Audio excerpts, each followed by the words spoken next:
Tell me your story about when you needed a heart transplant. It was a few years ago. What is this, 40 out there? It was in 2012. I was jogging on the beach in Redondo, and my hands and stuff got numb. And then from there, everything just, I ended up, losing the ability to use my hands and arms. I couldn't walk. And that's when everything just picked up, and it came up. It actually hit me pretty hard, but it traveled with me throughout my life because I played basketball. And in high school, was supposed to wear a heart monitor, never did it. You didn't? No. Went to college, played Division I basketball. Did you wear the heart monitor? No. No. But then when I was trying to play professional basketball, I could never pass a physical because of my heart. So I would play like in lower divisions, like not lower, but other things like CBA, ABA basketball. And then it caught up to me, and it just took me down pretty bad. So you were on the beach. Yes. Your hands were tingling. Tingling. You knew something was real bad. Yeah, it wasn't. So you went to the hospital, and then what happened? No. Okay. So I'll go to the hospital, I go to the hospital and they tell me that I'm having carpal tunnel. Oh, you got carpal tunnel, but I was like, no, this is not carpal tunnel. I'm dizzy. So this went on for maybe like a year. So I've heard enough of these stories today where people were getting misdiagnosed. Yeah, because doctors, a lot of doctors, primary care doctors, and I'm going to say this, I'm going to go on record to say this. A lot of them, the workload is so much that they're just getting you in and getting you out, getting you in and getting you out. And then with my doctor, I had to actually, after the transplant, me and her had to have a come to Jesus moment because I said, hey, in order for me to trust you again, I need you to hear what I have to say. Yeah, I'm going through a similar issue actually myself, health-wise, not with my heart, thank God. But I know what you mean. You've got to stay at it. Yeah. There's something else wrong. Yeah. It was most definitely something else wrong. And I'm so glad I listened to my gut and I checked myself into the hospital. And then I checked into the hospital and never left. I was there for 11 months. Really? Yeah, I was in the house. I was bad. I was 150 pounds. And Why I'm 6'6". were you there for that long? Because were you waiting? Because even when you're waiting for a heart, you can leave. So wow. This is some. Tell this me. is going to sound bad, but no. When you go places and sometimes it's over their head, they don't know what to do.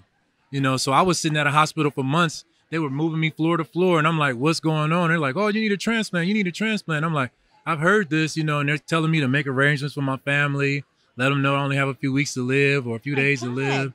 So I'm hearing all this stuff, and at the time, I can't talk. So my brother and my wife were doing all the talking for me.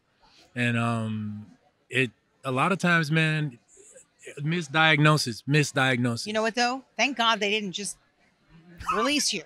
Right. They could have said, go home. We'll call you when we have a heart. At least they kept you in the building. And I wouldn't be here to sit with you right now. No, I know. But I'm serious. At least they kept you there. But it's terrible. They couldn't figure it out. So once they figured it out, then what? How long did you have to wait for your heart? They didn't figure it out. I had to get out. I was sick.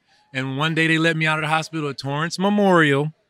And I ended up coming up to UCLA to meet with Dr. DePasquale. I couldn't even walk. They had to get a wheelchair down there. Oh, that's take so me up sad. There. He was like, yes, you're a candidate. I ended up getting sick. When I left, they took me back to the hospital that night. I stayed in there all the way up until there was a bed at UCLA. And then next you know, God bless UCLA. Like literally, they saved my life.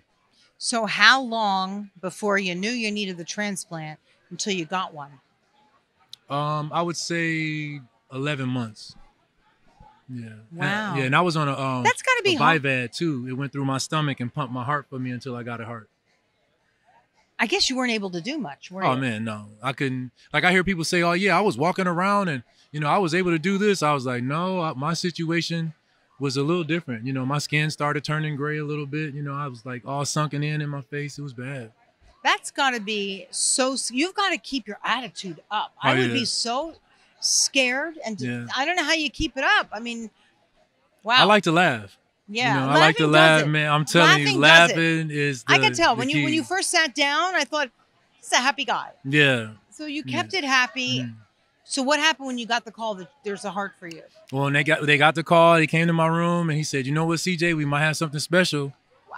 And when he told me, I just sat there and I felt bad because I know somebody has to die for me to live.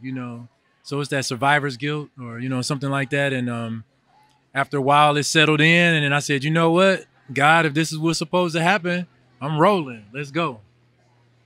So you went in for surgery. Yeah. How was that when you came out of the surgery? I didn't. In my opinion, it happened so fast. I woke up thinking that the machine was still there, but I didn't hear the clicking noise. And for once in a long time, I felt the warmth in my hands. Wow. I was like, wait a minute, something's different here. Yeah, it was good. Wow. And you knew then? Yeah, that's when I knew. Yeah. So, Ava's heart and what Ava does, how important is that? I think it's a good thing. I think Ava is doing a really good thing. She's she's actually putting her what they say, put your money where your mouth is. She's actually going out there doing her due diligence and doing a lot. Her and I, we work together on a few things and go visiting people and stuff like that. But she's really, I'm proud of her. I think she's doing well. I think she's doing really good with this. Because people really need it, right? If you're not close enough to the hospital, you got to be there when you get the call. Yes. Most definitely. And some people are so far away and they need to, this is what you would call necessary. Yeah. It is so necessary. Yeah. I think it's cool. I'm so pleased that you're doing okay. Thank you. I appreciate that. You look healthy. I mean, thank you. Obviously you feel everything flowing through your hands. How many years has it been? It'll be 4 years next month. Wow. Yeah. And you feel like nothing ever really happened? Oh, I can't say that, but I didn't think I was going to be feeling this good before. When I was there, it was like, oh, you're going to get the heart transplant. I didn't think I was going to be able to jog again, run again, and do all that stuff. I was just happy with just being alive. And now I got some of that quality back. So it's good. Thank you so much for sharing your story. Thank you for You're having me. a brave guy. Thank you. Yeah. I love his smile. Making me feel happy. Good. You should smile. You know what I mean? Thank you so much.